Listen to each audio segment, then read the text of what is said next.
Bonjour à toutes et à tous et bienvenue dans ce podcast Une vie avec ou sans réseau. Sans réseaux sociaux, je parle évidemment, c'est de ça qu'on va parler. Je m'appelle Mathis, j'ai 20 ans et malgré mon jeune âge, je n'utilise quasiment pas les réseaux sociaux.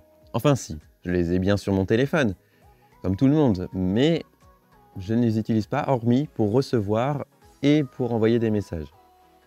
Pour vous donner une idée, ma consommation d'écran actuelle est comprise en moyenne entre 1 à 2 heures par jour. C'est pas beaucoup, mais ça n'a pas toujours été comme ça. Je n'ai pas toujours été exemplaire, si vous voyez ce que je veux dire. Et si aujourd'hui j'en suis arrivé là, c'est à la fois le fruit de convictions, mais aussi d'un combat personnel.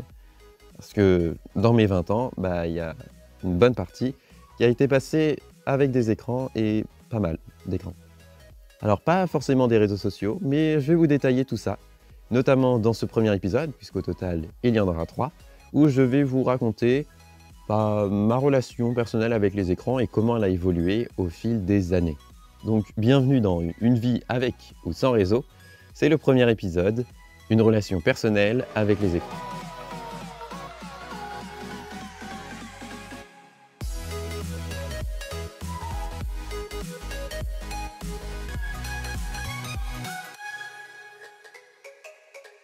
Alors on va commencer notre histoire au début des années 2000. Bon, on est d'accord, il n'y a pas encore de réseaux sociaux, pas encore de téléphone tactile, ni trop d'applications. À la limite, on peut jouer à Snake sur les téléphones à clapet des parents, mais c'est tout. Plus précisément, je suis né en 2003. Et chez moi, il n'y avait que la télévision pour s'occuper sur des écrans. Pas d'internet, en tout cas, ça existait, mais pas chez nous. Et donc, on avait le droit à plusieurs programmes, notamment celui-ci. Bon, si vous l'avez reconnu, c'est que vous avez au moins 17-18 ans, c'est à peu près sûr. C'est le générique vu 20h du journal de TF1. On n'allumait pas la télé avant, en semaine. Donc c'était l'un des programmes auxquels j'étais confronté, puisqu'on l'allumait à 20h. Bon, après, on n'était pas non plus, parce que j'ai une sœur, on n'était pas non plus confronté qu'aux informations terribles du journal de 20h. Il y avait aussi ceci. Corneille et Bernie. Voici mon histoire. L'histoire... Aïe, oui, Bernie, j'ai compris. L'histoire de Corneille et Bernie. Ou encore cela.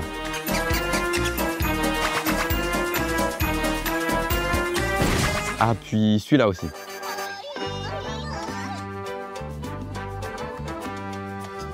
Oui, des dessins animés, bien sûr.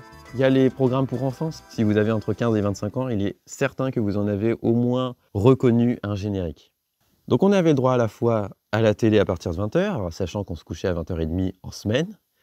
Aussi, des programmes pour enfants après les cours ou le week-end, de temps en temps. Très contrôlés par les parents d'ailleurs. Mais aussi le vendredi soir et le samedi soir, donc quand le lendemain on n'avait pas école, pour des programmes comme celui-ci.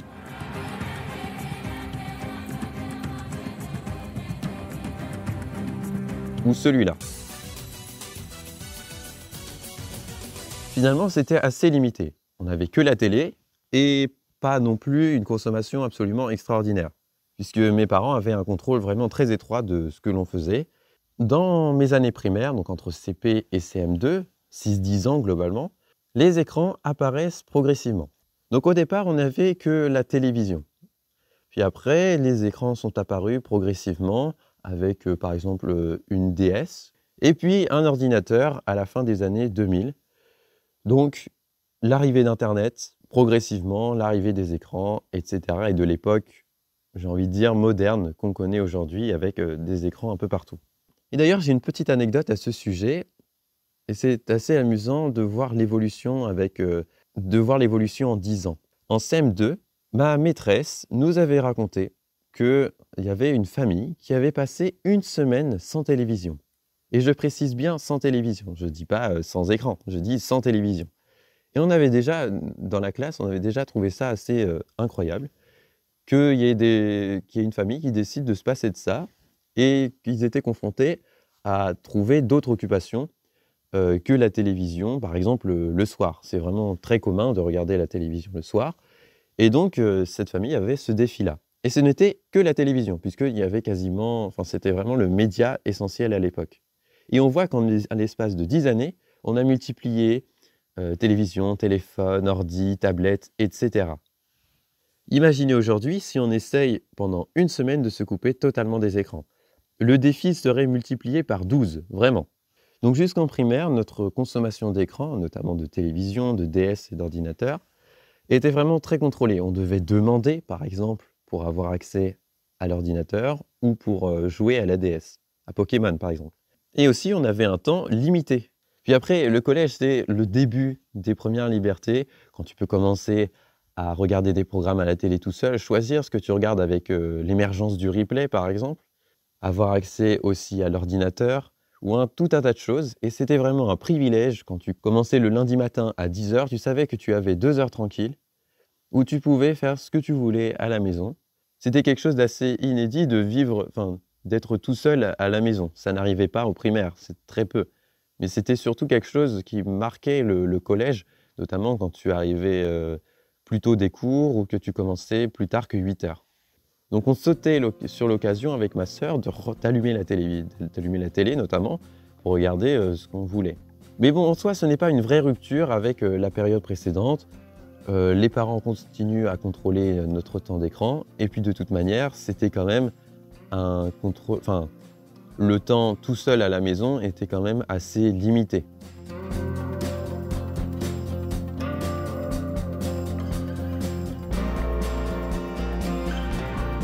Puis après, là où il y a une vraie rupture, c'est l'apparition du téléphone. Alors ça, le 25 décembre 2016, je m'en souviendrai toute ma vie. C'est l'apparition du téléphone dans ma vie. Ma sœur en avait déjà un depuis plusieurs années, puisqu'elle est plus grande que moi. Elle en a eu avant moi. Et j'avais hâte d'en avoir un. Et ça n'a pas manqué. Quand j'ai commencé à l'avoir, j'ai tout de suite eu une consommation assez importante. Malheureusement, je n'ai pas de chiffres de l'époque.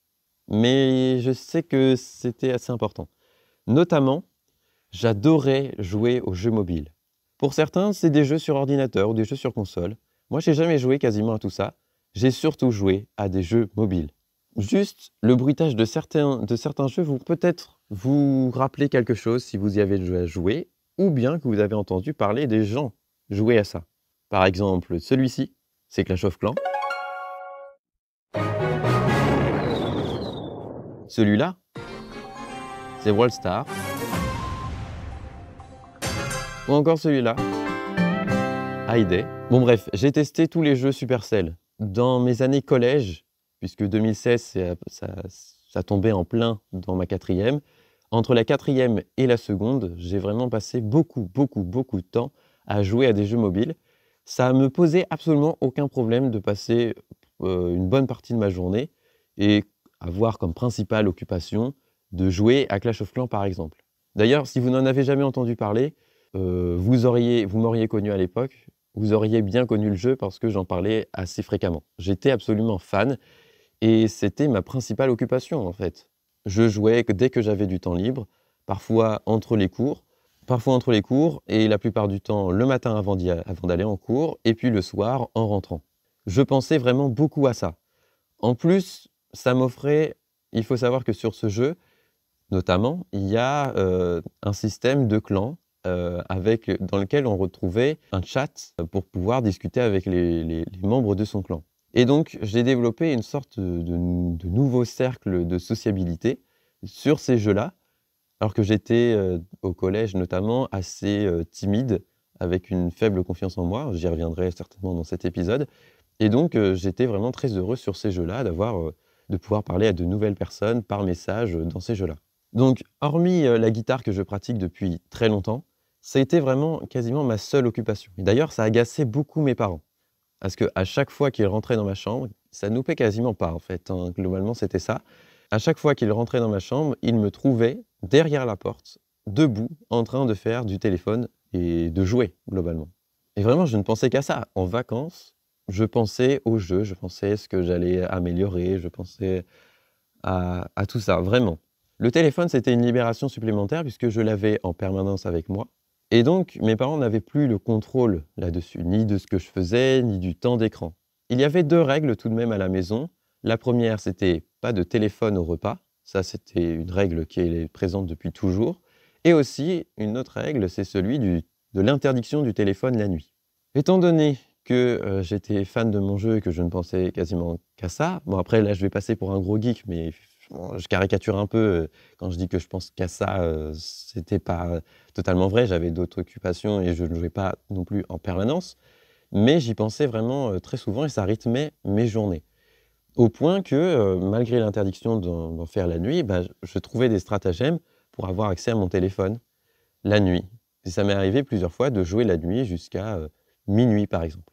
Minuit, bon, aujourd'hui, ça me paraît un peu dérisoire de me dire, bon, minuit, c'est pas non plus incroyable. Mais c'était quand même assez exceptionnel pour l'époque. Et rien que l'idée de me coucher à minuit, je trouvais ça juste dingue. La deuxième chose, c'est que ça ne me posait pas problème personnellement. D'abord parce que j'adorais ça, mais en plus parce que j'ai toujours été bon élève et que ça n'a pas impacté mes notes du point de vue scolaire, ça n'a rien impacté du tout. J'ai toujours été bon élève, toujours eu des bonnes notes, des bonnes appréciations, un bon comportement en cours, assez sage. Et donc, ça n'a rien impacté du tout. Donc finalement, ces dérives, quand je dis que j'avais le téléphone la nuit, ben, c'était contrebalancé par le fait que j'étais bon élève, donc ça ne posait pas tant de problèmes que ça. En même temps, il faut bien s'avouer que je ne faisais pas non plus grand-chose. En fait, je faisais ce qui était nécessaire pour le collège, donc je travaillais, mais pas énormément, mais suffisamment pour avoir des notes vraiment très correctes. Donc ça saoulait mes parents, et au point que parfois, dès après-midi, ma mère me confisquait mon téléphone, parce que ça la gavait trop, et j'étais bien embêté, parce que je ne savais pas quoi faire d'autre. D'une après-midi entière, je ne savais pas quoi faire. C'était une sorte de sevrage forcé, qui ne me plaisait pas du tout. Et j'étais contraint d'errer, de m'ennuyer, de chercher d'autres occupations, d'inventer des jeux, comme je devais le faire quand j'étais petit, mais que je ne faisais plus puisque j'avais mon téléphone en permanence. Et donc je m'ennuyais, tout simplement. Et j'avais hâte de retrouver mon téléphone. Je peux vous dire que les après-midi étaient longues. Après, ce constat est quand même à nuancer. Je n'étais pas non plus en permanence, toujours sur mon téléphone, même s'il y a certaines périodes où c'était vraiment très prégnant. Donc je n'ai pas de chiffre de ma consommation, mais ça aurait été intéressant de savoir combien de temps je passais sur mon téléphone, combien de temps je passais à jouer. Mais en tout cas, c'était de nombreuses heures, et notamment le week-end, y compris lorsqu'il faisait beau dehors, bah, je restais cloîtré à la maison une partie de la journée à être sur mon téléphone. J'ai beaucoup parlé des jeux mobiles, mais il y a aussi par exemple YouTube que j'ai découvert à peu près à la même époque et que j'ai commencé à regarder de plus en plus. Mais il y a quelque chose dont on n'a pas parlé, c'est les réseaux sociaux. Alors aujourd'hui, je n'ai pas de réseaux sociaux et je ne les utilise quasiment pas. Je les ai juste sur mon téléphone et je réponds aux messages avec. Mais sinon, je ne les utilise pas, je ne regarde pas les contenus des autres et je n'en publie pas. Et je n'ai jamais été trop fan du principe. C'est marrant parce que ça ne m'a jamais trop tenté. En fait, dès que j'ai eu mon téléphone, j'ai installé Snapchat, par exemple. Pas du tout Instagram. Instagram, je l'ai installé que bien des années plus tard. Et je publiais quasiment rien et je regardais un peu vite fait ce que les autres publiaient. Mais ça ne m'a jamais vraiment tenté. C'est à la fois parce qu'on m'a sensibilisé à l'école, par les parents aussi qui voyaient ce phénomène et qui leur faisait peur aussi. Donc j'ai été impacté par ça. Mais aussi parce que le principe de partager sa vie ne m'intéressait pas trop. Après, je dis ça, mais j'ai quand même eu ma période sur Snap où je partageais dans ma story, non pas ma vie, mais par contre, je faisais des petites, je ne sais pas comment on pourrait appeler ça, des stories humoristiques, mais qui étaient vraiment pas drôles, hein. C'était vraiment très spécial, disons, mais j'ai même un peu honte. Mais je voulais faire un peu comme tout le monde et donc je partageais du contenu. Et comme je voulais pas partager spécialement ma vie, ça m'intéressait pas trop, bien je faisais des petits trucs comme ça. C'est même à l'époque, mes potes me disaient: «Mais arrête de faire ça, vraiment, ça n'a aucune utilité, c'est pas spécialement drôle» et j'étais tout fier, hein, de faire ça, en plus de faire comme tout le monde, de publier du contenu. Mais non, ça marchait pas des masses. Mais je veux insister sur un point, c'est que malgré une consommation très forte de mon téléphone, notamment des jeux mobiles et de la consommation de vidéos sur YouTube, les réseaux sociaux, c'était un peu le parent pauvre de ma consommation personnelle, c'est-à-dire que je n'y passais quasiment pas de temps. Et même les messages, par exemple, j'en avais assez peu et ça ne m'intéressait pas en fait. Globalement, les réseaux sociaux, ça a toujours été quelque chose un phénomène que j'ai pas trop compris, ou plutôt que j'ai pas saisi. Je suis toujours passé pour le mec sans réseau, sachant que j'ai eu Instagram, ça se trouve, en 2021. Globalement, j'ai un compte partout, sauf sur TikTok et BeReal, mais sinon j'ai un compte partout.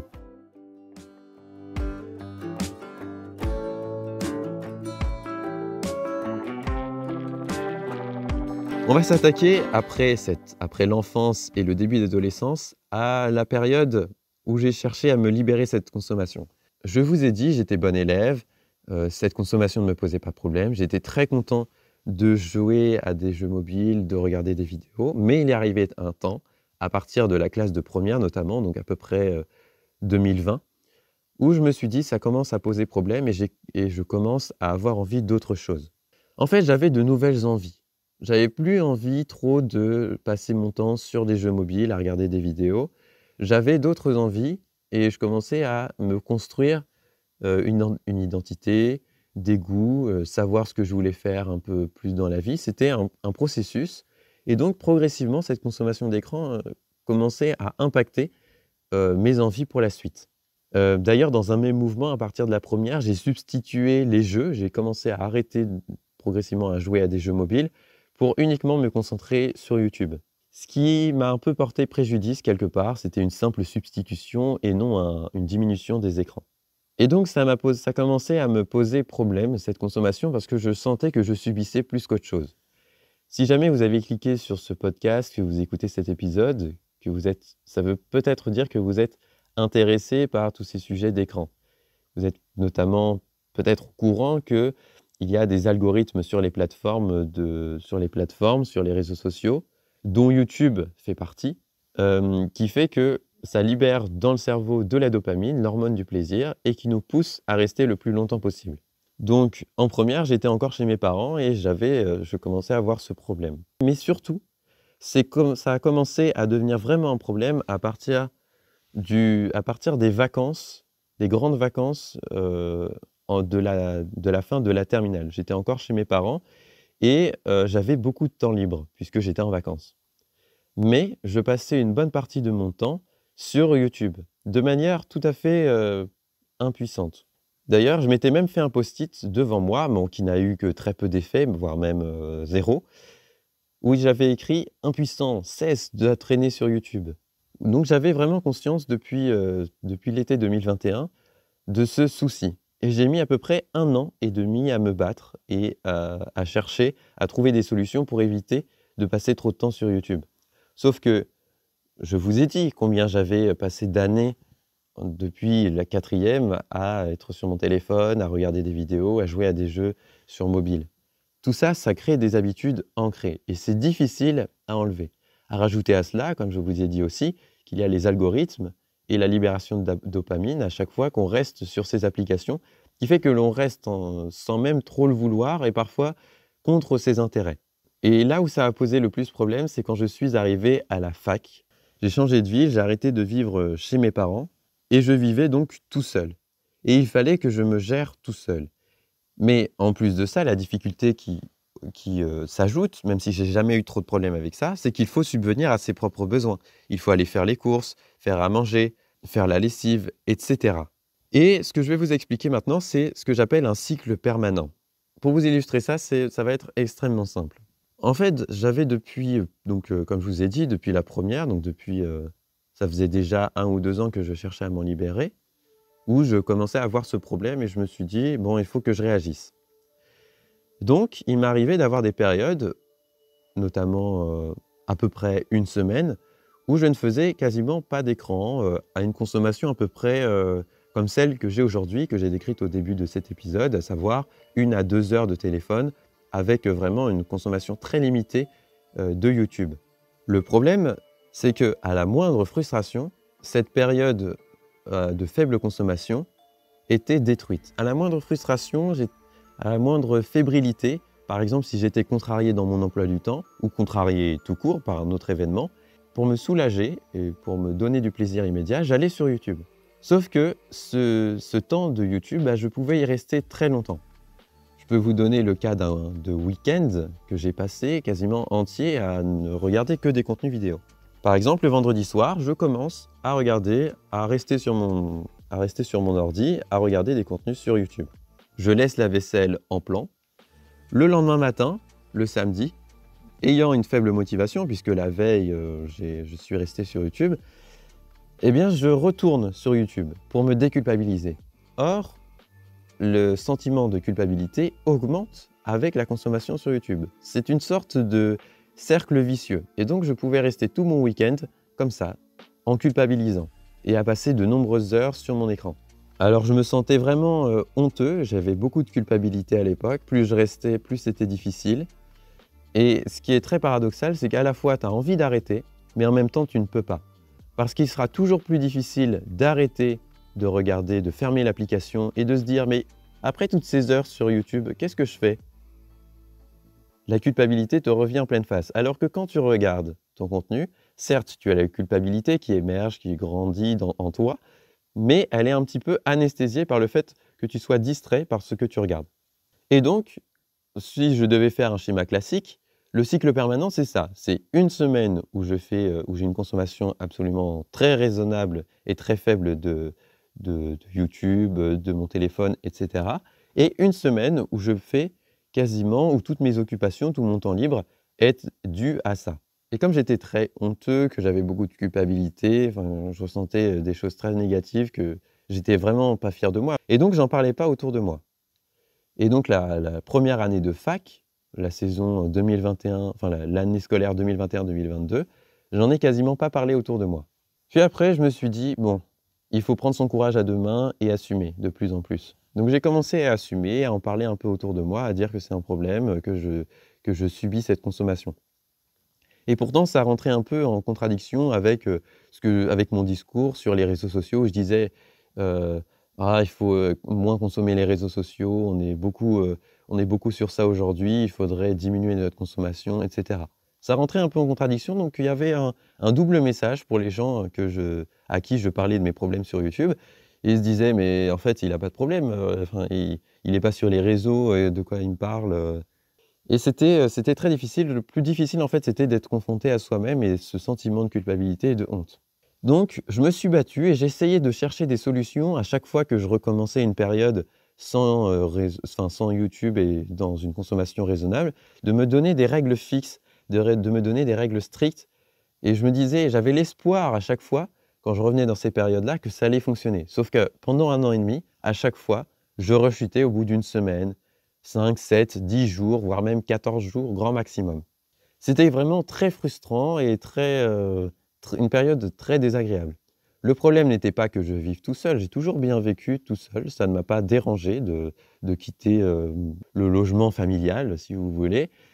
Mais par contre, j'avais du mal à gérer les écrans. C'était vraiment ma plus grosse difficulté. Donc, tous ces échecs m'ont amené à me dire « oh là là, j'arriverai jamais », à avoir une forme de fatalisme. Puis arrive le début de l'année 2023. Et là, j'ai une idée. Sans trop de conviction, je me dis, bon, on va recommencer encore une fois, on va essayer de faire des efforts pour avoir une consommation raisonnable, etc. Et j'ai commencé à mettre un nouveau système en place. Et j'ai réussi, au début de l'année 2023, d'ailleurs, ce qui m'a aidé, c'est de me dire que je subissais une addiction. Ça me permettait de mettre un mot sur ce que je subissais, parce que j'avais vraiment l'impression de subir. Et je crois que mettre ce mot-là, ça m'a aidé. Donc, au début de l'année 2023, je peux vous donner la date exacte, c'est le 4 janvier, le mercredi 4 janvier 2023, j'ai décidé, une nouvelle fois, il faut bien voir que ça n'avait rien d'exceptionnel, d'arrêter YouTube, de ne regarder 0 minute, vraiment d'avoir le temps minimum. Mais j'ai mis un système en place, et je vous en expliquerai la teneur dans le 2e épisode, qui fait que ça a changé beaucoup de choses. Il y avait un mouvement de fond où j'étais lassé de YouTube, où j'étais lassé de ce que j'appelle le cycle permanent. Et donc, au bout d'un moment, début 2023, ça a fonctionné.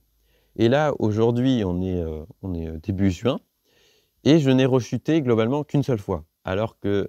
Et encore une seule fois, et c'était pas aussi terrible que ce que je connaissais en 2021-2022.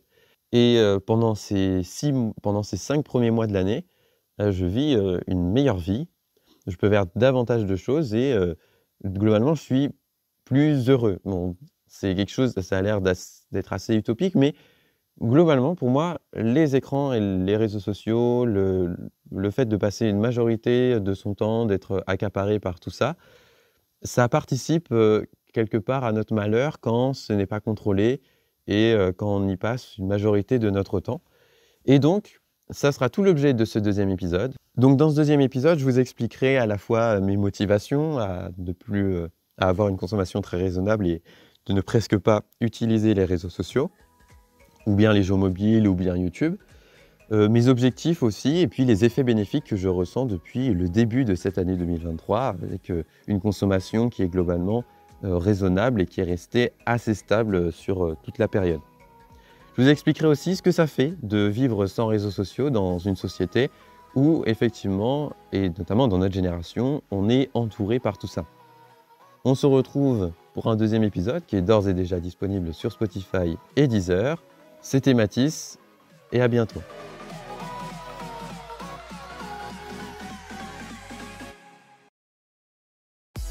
AR1 Podcast, écoutons le monde d'aujourd'hui et celui de demain.